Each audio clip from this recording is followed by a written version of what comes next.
بسم اللہ الرحمن الرحیم۔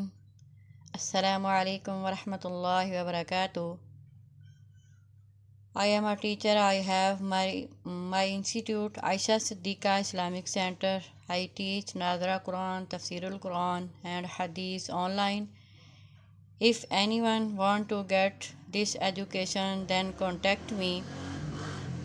Phone number and WhatsApp number. Lesson number 11 سورہ بقرہ۔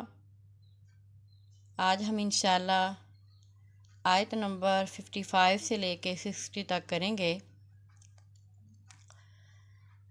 اگلی آیت میں قصہ کچھ یوں ہے کہ حضرت موسیٰ علیہ السلام 70 آدمیوں کو کوہ طور پر تورات لینے کے لیے ساتھ لے گئے۔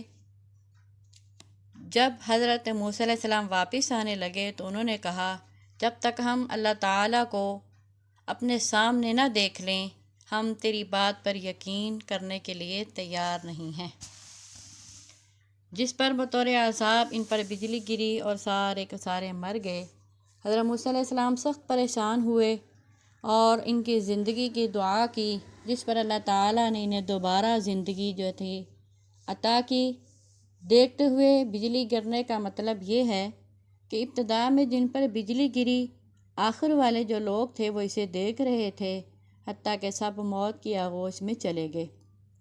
اکثر مفسرین کے نزدیک یہ مصر اور شام کے درمیان میدان طے کا واقعہ ہے، جب انہوں نے الہی حکم سے اعراض کرتے ہوئے بستی میں داخل ہونے سے انکار کر دیا اور بطور سزا بنی اسرائیل 40 سال تک طے کے میدان میں پڑے رہے۔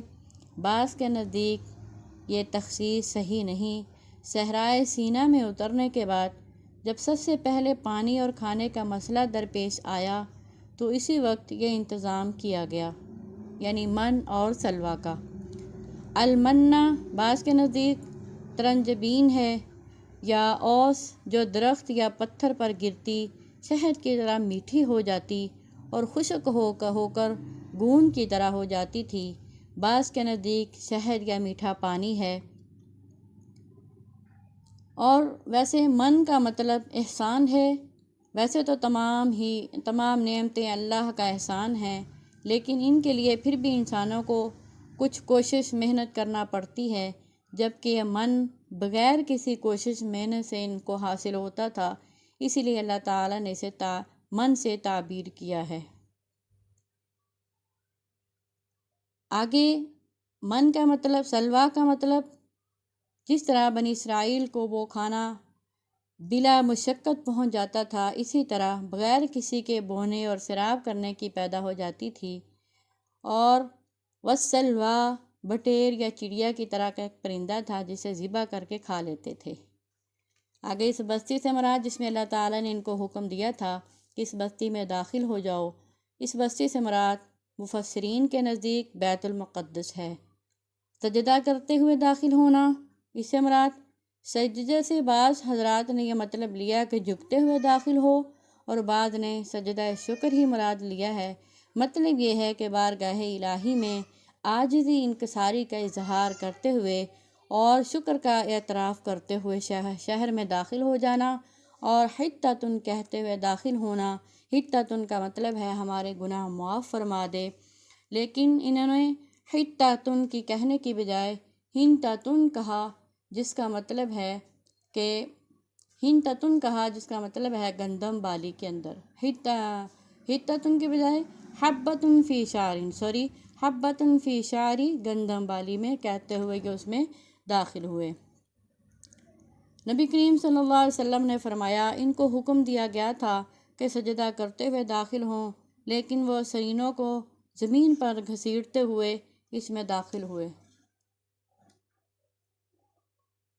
اور ایک مذاق کے طور پر جو تھے یہ اس کا ارتکاب کرتے ہوئے داخل ہوئے۔